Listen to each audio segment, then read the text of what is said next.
Nivedita said, emotional intelligence can be a very new topic to some of us, but some of us would have already heard it, and we would have read a lot about it. So it's just going to be a revision for some of us. And I'm sure there's something for all of us to learn, reflect, and take back as we discuss on this topic of emotional intelligence, which is a very important and a very relevant topic.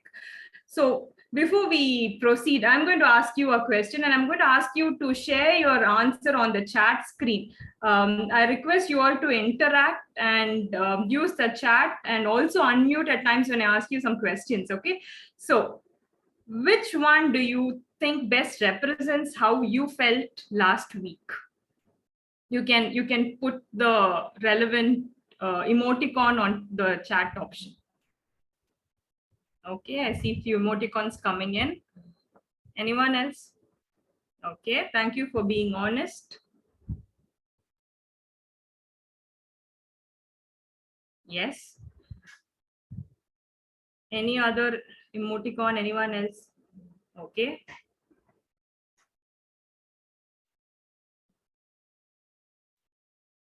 Okay. So we've all had a fair share of happy days, sad days. Some of us had happy week, sad, confused, naughty, angry. We've gone through all sorts of emotions, and some of us are probably going through some of those emotions right now.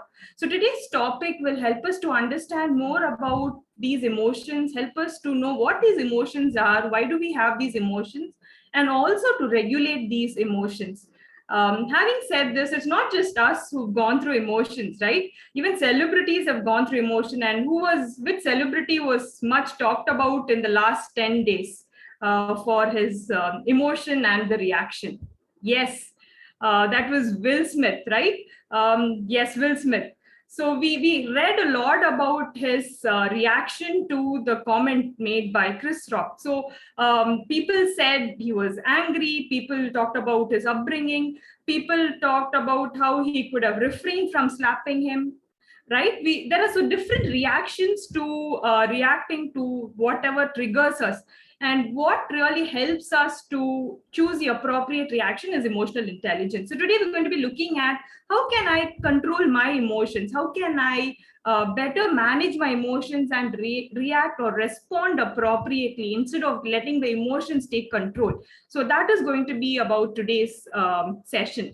So what is this emotional intelligence? What is this that we are going to be looking at? What is emotional intelligence? But before that, I'm going to show you a video, and you're going to tell me what is going to follow in the video. Probably you watched this earlier, but I'm going to ask you, even as I share this video, what's you have to watch the video and tell me what's going to happen after this, because I'm going to stop halfway.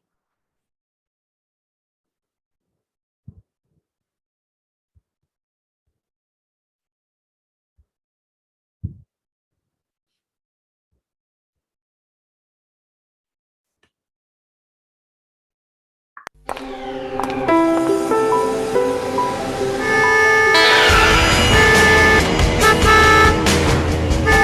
have two options now. Option one, you could rearrange his face.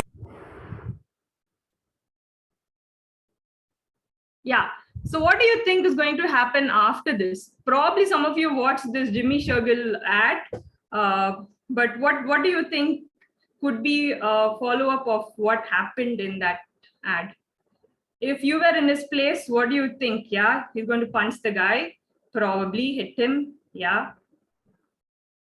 Okay, threaten the guy, confront the one behind. Probably some of us would have done that, right? When we are driving and somebody cuts across, our immediate reaction is just show the hand. And so some of us can relate to what really happened in that ad. But I'm going to play it again later after the talk, and we're going to see what really happened. Yeah, refused to move his car. You're right. We're all, people who can relate to some of this. And I will get back to you on that video. So the suspense will be there for you at the end of it. Let's continue with the PowerPoint for now.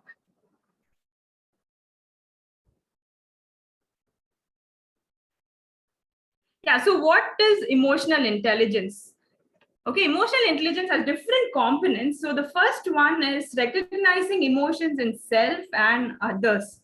to know what am I feeling, what am I going through at the moment, and also to recognize what another person is feeling. Are they angry? Are they sad? What is my friend going through right now? So just the awareness and the recognition of the different emotions that we feel. The other one is to understand the cause. Why am I feeling angry? Why am I feeling upset? Why am I feeling hurt? Why am I feeling very bitter? So to understand the reason for the emotion and the consequence. Okay, now I'm feeling very angry. What am I going to do about it? I'm feeling very, very bitter. So what is my reaction going to be? And then to be able to label the emotions accurately. Am I able to identify what I'm feeling? Most often when we ask people, how are you feeling, the immediate reaction is fine, okay. So we just sum up all our emotion in just two words, fine, okay, or just a thumbs up. But there are a lot of emotions. So are we able to label the emotion appropriately? It's not just a okay or a fine or thumbs down. What is the emotion that you're feeling? So people with emotional intelligence are able to label the emotion. And moving on, to be able to express the emotions appropriately. I'm going through this emotion, how do I express it? What is the right way to express it? Should I go and punch the person? Should I go and talk, or just let it go? What is the right way to deal with the emotion? And also to regulate it. I'm having that feeling of sadness. What do I do to come out of it? I'm feeling guilty. What do I do to get better? So all this would define what emotional intelligence is: to be able to recognize, understand, label, express, and regulate our emotions effectively. So when we look at emotional intelligence, there are four quadrants to it, and you can divide it into two segments. One is all about us, and the other is about the other person. So to be able to recognize myself, my emotions in me, and regulate my emotions, or to recognize the emotions of another person and to deal with the emotions of the other person. So today's session is all about regulating and recognizing my emotions. So today's talk will be about the first section, and the second talk, which will be on the 24th, will focus more on recognizing others' emotions at workplace and relationships. How do I handle other people's emotions and my colleagues, my co-workers, and all of that. But primarily today, excuse me, I'm going to help you understand how am I going to identify and work on my emotions. So that's going to be the focus for today. So what are the signs of high emotional intelligence? So there was a study which was done in New Jersey in a think tank lab, right? A think tank lab has people with very high IQ. They select the top people with extremely high IQs and they put them together to come up with a lot of research and all of that. So in that group, they did a study or a survey and asked them to rate each other on who really stood out, who performed really well, something that they admired in the other person, and who was that one person. And so they had to rate. And they took the top 10 to 15% of the people who stood out, and they found that these were people who were emotionally intelligent. See, all of them were intelligent. When you talk about their IQ, they were very, very smart, very, very quick in their rational thinking and logical thinking. But the people who actually stood out in terms of how they related with other people, in terms of how they were very, very easily relatable, people who were able to empathize with other people who were able to solve problems, these were people who had high emotional intelligence, and that only made them stand out in terms of their qualities. So what are these signs? And even as I read these signs, even as I list these signs, look at where do you stand in terms of your emotional intelligence. What are some of your strengths? Where do you think you need to grow? Okay, the first thing is these are people with high self-awareness. So these are people who know what they are feeling. They know exactly what is going on within them. They're able to think about their feelings. They know when they are upset. They know when they are very, very jealous. They know when they are very sad, when they are emotional. They're able to identify what they are feeling, and they know it. And even as they are able to identify, they're able to accept their feeling. Now, this is the challenging part. All of us are able to identify to some extent, but we don't accept our feelings, especially feelings which we are not comfortable with, feelings we don't want to talk about, feelings which we think are not good. We just deny it, or we just blame it on to other people. But people with high emotional intelligence accept their own feelings and they say, yes, this is what I'm feeling. Yes, I'm feeling sad. I'm feeling hurt. And they're able to accept and own their own feeling. And these are people who are also able to handle and express emotions appropriately. They know what to do to deal with it and to express. It's not to deny it or to blunt it, but to be able to express in the right way so that they're able to regulate their emotions. These are also people with high self-esteem. People who are very highly self-confident. They know their strengths, they know their weaknesses, they're aware of who they are. And they're able to handle criticism. That was one of the questions asked in the poll. How good are you in handling criticism? People with high emotional intelligence are people who have high self-esteem, which means nothing is really going to upset them. Nothing is really going to put them down because they are very secure within themselves. So when someone corrects them or tells them how to do things better, they're able to accept it gracefully. They're not people who will deny it or blame it on to someone else. So they're able to accept criticism. They recognize others' feelings. They're able to quickly be a judge of what another person is going. I said something and I think the other person is upset. So they immediately connect with the other person. They demonstrate empathy. And think the previous session Lighthouse had was on empathy. So these are people who are very empathetic. They have good social skills. They're able to relate. They are able to communicate assertively. They are able to speak up, not aggressively, but speak their mind out. They're not people who will shy away from talking, but they know how to talk it the right way. And they also set boundaries. They know when it is a no. They know how to say no when they can't do it. They also have the ability to apologize when they are wrong. They don't feel bad. They don't let their egos come in the way. Okay, so these are some of the skills of people, the qualities of people who are high on emotional intelligence. Now, what are some of the hindrances that people face in developing this? What are some of the challenges that people face? What are these hindrances which prevents or stunts them from developing emotional intelligence? One could be, research says, could be heredity. Maybe they have those qualities that they inherited. Maybe their parents were short tempered and they are short tempered, they're not able to regulate it, and they just born with some of those traits inherently. Or maybe they have some mental health condition. Maybe they are depressed, or maybe they have some disorder where they're not able to regulate their emotions. Or maybe it's just the environment as they were growing up. It could be their parental upbringing. Maybe they grew up in homes which were hostile. Maybe the parents were very strict authoritarians, so they couldn't express their emotions. They were very scared to express, so they had to keep it within themselves. Maybe they grew up in an environment where they were constantly put down or blamed. Or maybe it is just a culture. There are cultures, especially even our own Indian culture. We are not allowed to express certain emotions. We are not allowed to see what is on our mind. So we are constantly aware of the cultural expectation, and therefore we modify the way we present our emotions.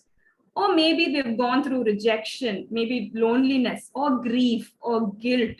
And all of this has made them very, very bitter on the inside. They say this: hurting people hurt other people.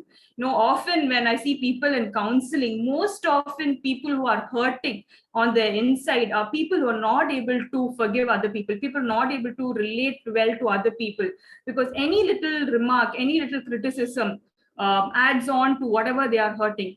And so what is the solution to this is to work on all this, to be able to experience healing in all these areas where we are hurting.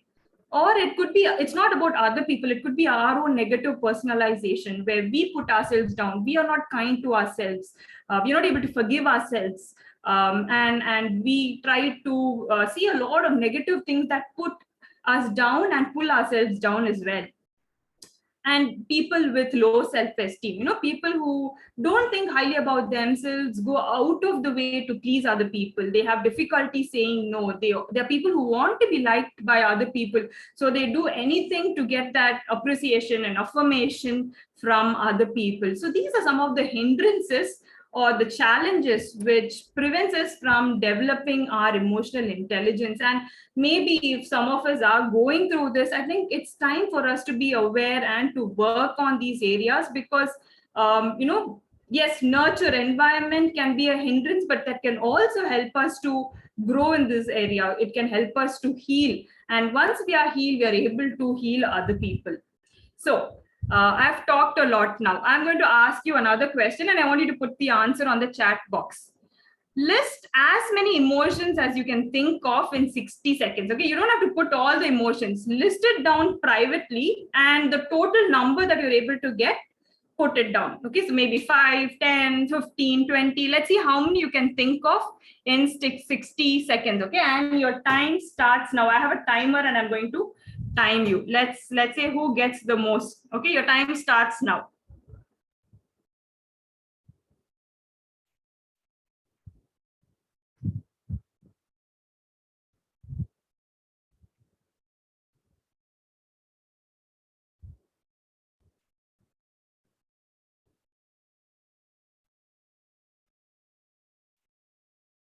You have 40 seconds left.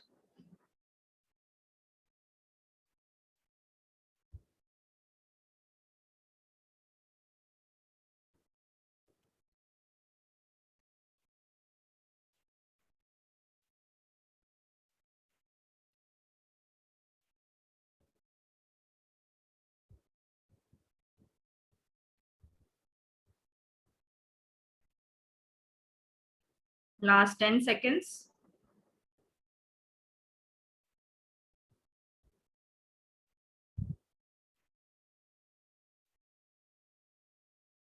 Yeah, you can stop now. Okay, you can count and put the number down. Thank you. Yes, 15. Somebody has written all the emotions: anger, happy, sorrow, broken, depressed, guilt, lonely. Thank you. 8, 13, 14, 11, 11, 13. Okay, anyone above 15? 14 is the highest so far. No, 15. Nivedita. Anyone else? 13. Good.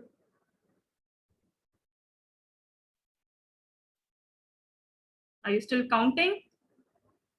Anyone else? Okay, I think Nivedita will probably get the highest for now. Thank you, Nivedita. I'm going to put a wheel of emotions, and let's see how many emotions are there. Okay. Okay. Now there are so many emotions, right?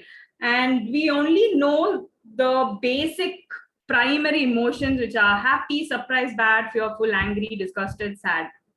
And if you look at it deeper, there are a series of other emotions, and we all feel all of these emotions.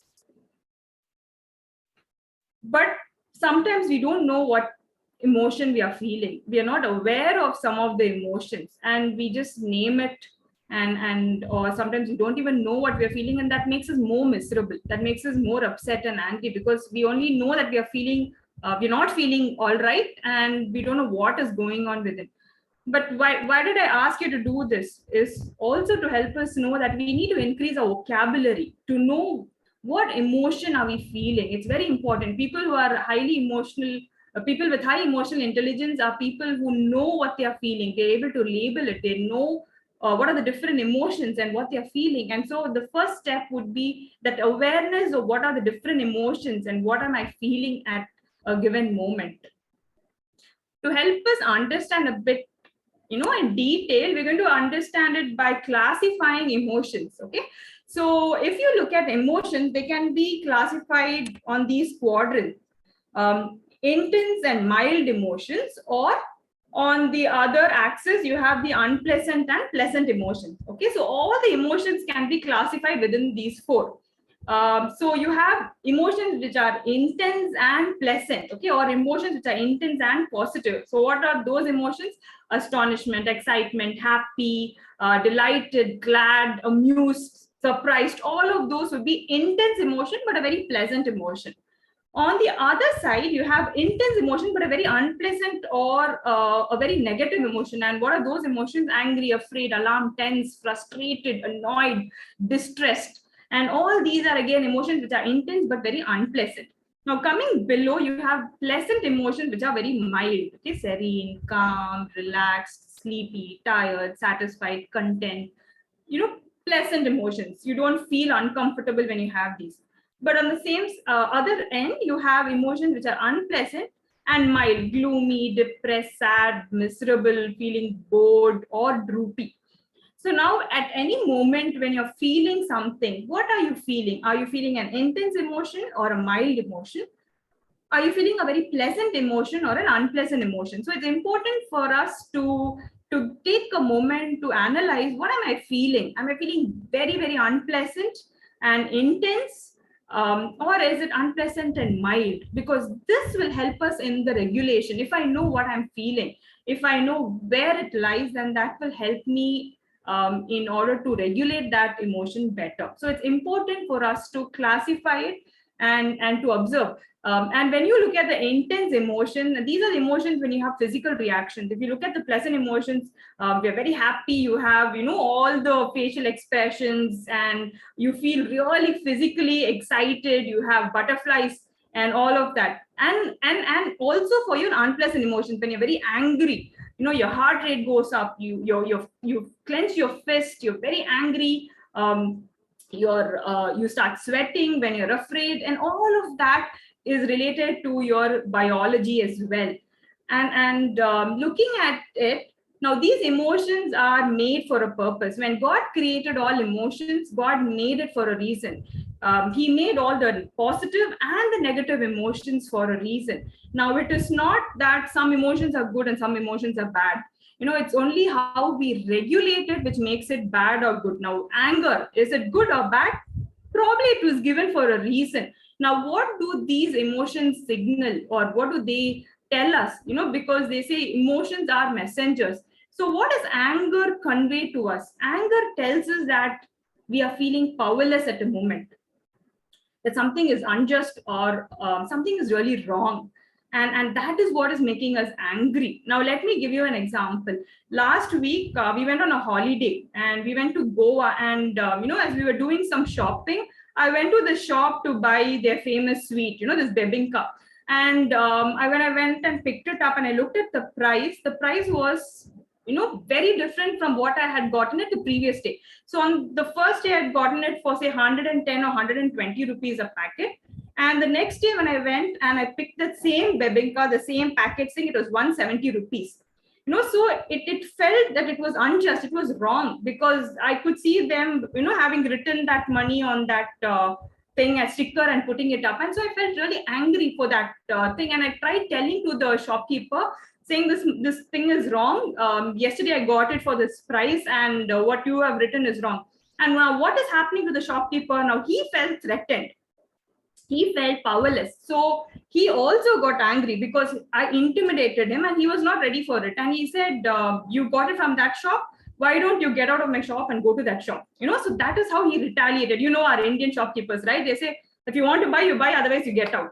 And it took me a minute, but then I said, okay, never mind, and I just walked out. It took me a couple of minutes, and then I just got over it. But if I hadn't, that would have been a reason for a big fight with him. I could have carried on and tried to argue with him. But what made me angry was because it was unjust, and what made the other person angry was because he was threatened. And all of us have these situations in our life where we feel powerless, we feel threatened, or we feel when something is unjust or wrong, and we have that anger as an emotion within us. But what do I do as a result of it? Now that is what makes someone different. Now, am I able to handle it, or I retaliate, go and slap the other person? So emotion tell us a lot. Or let's look at fear. Now, fear will tell us what I value the most. Now, when pandemic was there last I mean, 2 years back, and there was a lockdown, people panicked. Why did they panic? Because they wanted food. They had fear that they would lose their loved ones or their own life. That was our fear, right? When you look at it deeper, it will tell us what we value the most in our lives. What do I value? And fear was, it is a very instinctive reaction which God made. And when you look at even animals, they have that fear. And when you look at animals, the way they react is either fight or flight. And so fear was given for a reason to help us understand what we value the most, or anxiety. When suddenly when we look at our bank balance and we know it's dropped, the balance is off, we immediately feel very anxious. Or we have a deadline and we're not prepared, we feel anxious.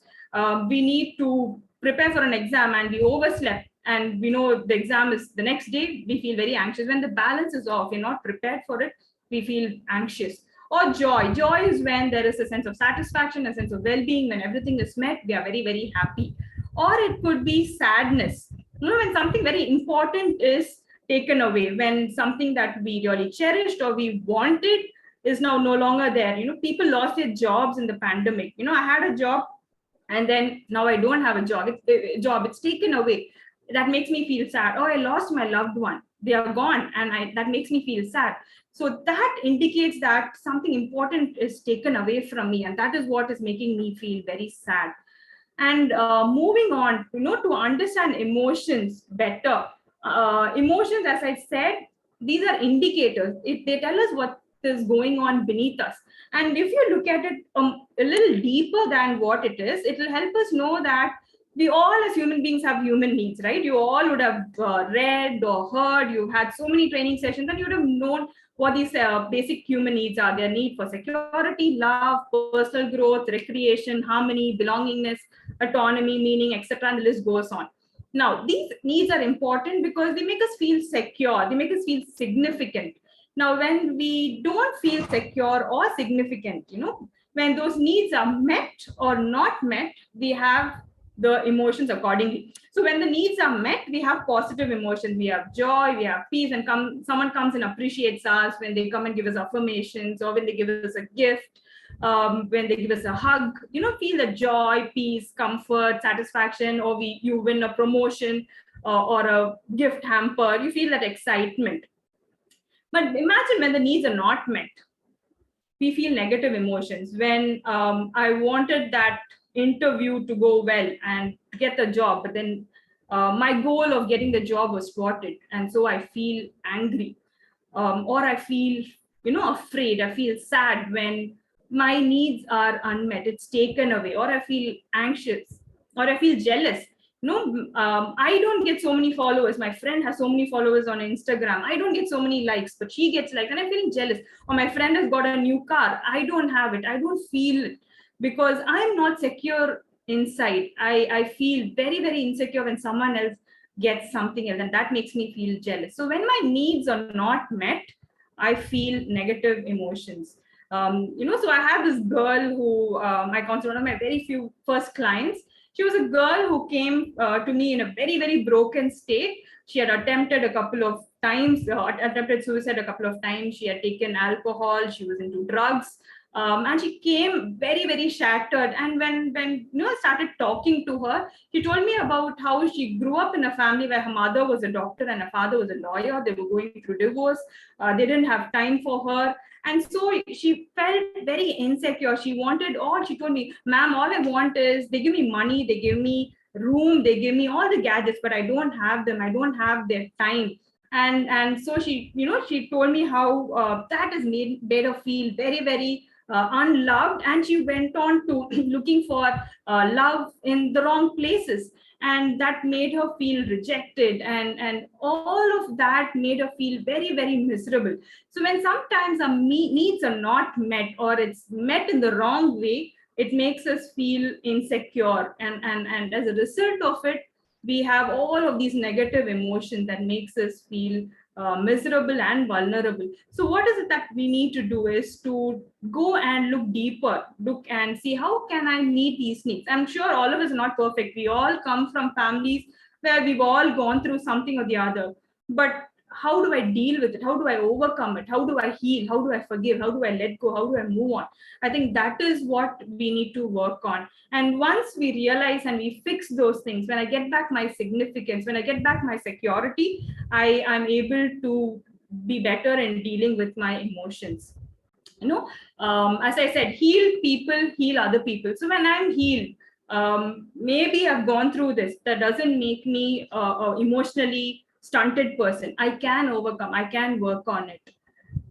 You know, emotion, I'm not going to give you a class on biology, I'm not a biology expert, but just to help us understand that there is an emotional brain, which is the primitive brain. Okay, if you look at where emotions originate from, it comes from the amygdala, which is right here, right at the bottom. And this is what makes us immediately react, immediately jerk. You know, when you're driving and someone cuts across, what makes you put your hand out or scold that person or say one, you know, angry word, is that reaction which comes from the amygdala. Now, there is another part of the brain which also deals with emotion, and that is our neocortex, that is the prefrontal, where that is called the thinking brain. That is what is very important when we talk about emotional intelligence. Am I able to reason, think, identify, and label it? And when I'm able to do that, I don't give in to my emotion, I don't give in to my instinct, I don't give in to this primitive carnal me. I'm able to calm myself down when I use my rational brain. Okay, I'll talk about it a little later, but just to help you understand that we have an emotional brain and we also have a rational brain.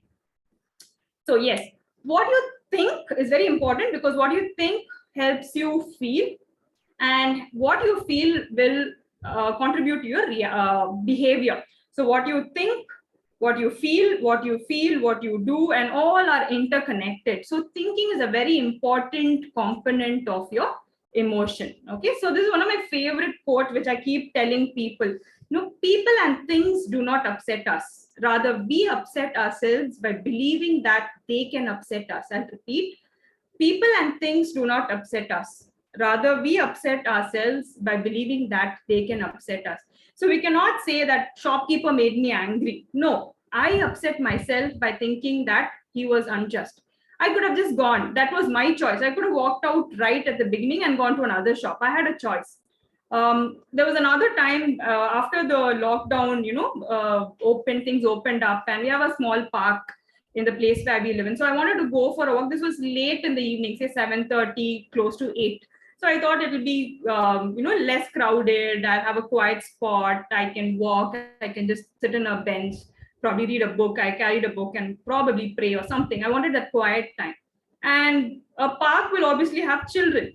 And I thought to myself, okay, those kids will probably go back home, do their homework, they won't be there. But then when I went there and I was there, they were making a lot of noise. They were running around, shouting, and it was so noisy. I almost had the urge to go walk up to them and say, hey kids, why don't you slow down? Why don't you calm down? Why don't you, you know, play softly? And then it took me a while, and I said, okay, I've come here for quiet, you know, reasons, my personal reasons. But then kids have their own reasons, and a park is for them. They've also come after a lockdown. They want their time. They want, and kids are kids. So I just stopped, thought, and then I just started enjoying them. And the minute I started changing my perspective and enjoying them, I actually started enjoying how they were, you know, just kids without any inhibition. They were playing, jumping, and it was a very, very wonderful sight to watch. You know, initially what was my anger was because my goal was thwarted. I couldn't read, I couldn't have that quiet time. I was feeling upset, angry. I wanted to go and almost tell them. But then I started thinking that, you know, yeah, they're also kids. They have a right to come and play in the park.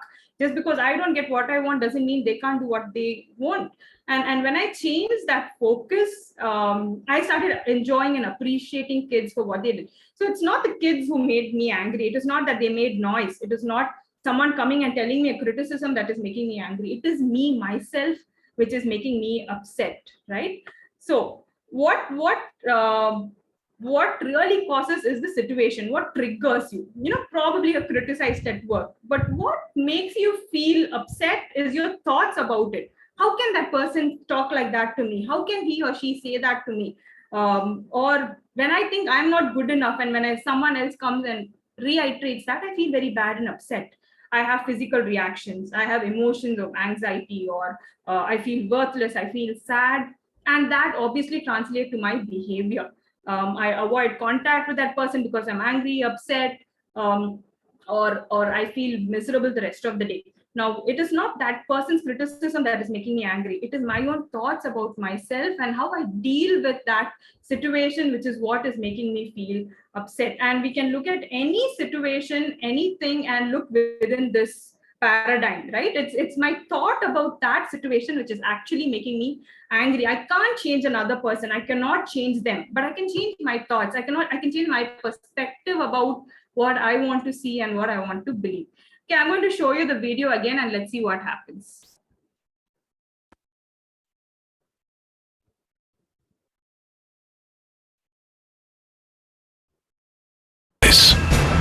Or option 2.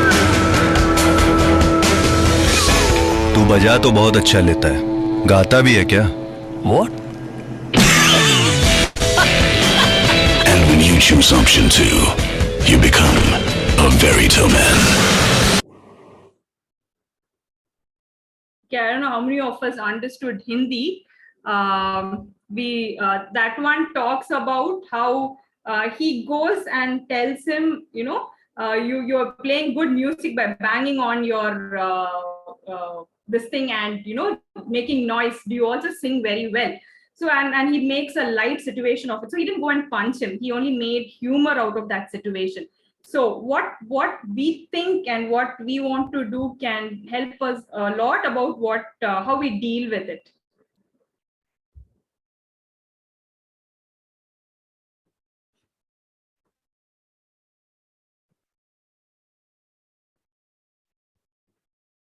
Okay, so we'll quickly finish with the last slide on how to regulate it. I know we are a bit late. I'll quickly finish now. So this is again another quote which says, between the stimulus and the response, there is a space, and in that space is our power to choose, our power to choose our response, and in our response lies our growth and freedom. So the choice is always yours. The freedom is always yours. You have the choice. You want to go and punch him, or you want to go and make that situation light. Yeah. So what do I do to improve? Recognize and label the emotion. Recognize what are you feeling. Try to label it. Is it anger? It is disgust. It is joy. It is contentment. Because when you name it, you are able to tame it. When you name it, you are able to activate your neocortex. Thereby, you are not giving, the amygdala reason to react. You are able to give room for your thinking to take over. When you name it, you can also claim it. Instead of blaming or shaming, you can own it. You can, you can take it and take responsibility for it. It helps us to understand the emotion. Why did I feel that way? What does that emotion convey? To be able to accept our emotion. My emotion is mine. I'm feeling angry. I'm feeling upset. I'm feeling hurt. I'm feeling jealous. I'm feeling disappointed. This is mine, and this is because of me. And how do I respond and not react? How do I go and tell the other person how that person has hurt me? How do I go and deal with that issue?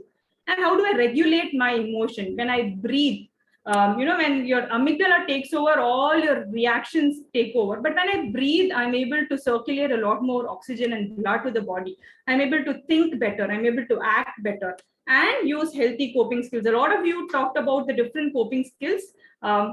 What is a healthy way of coping? What do you need to do to deal with it? Listen to music, write it down in a journal, whatever helps you will help you to deal with your emotions. Okay, so yeah, this is just a little bit about recognizing, understanding my emotions and dealing with my emotions. So improve on your communication, your vocabulary, articulate it better. And once you do it, you'll be able to feel better. Thank you so much.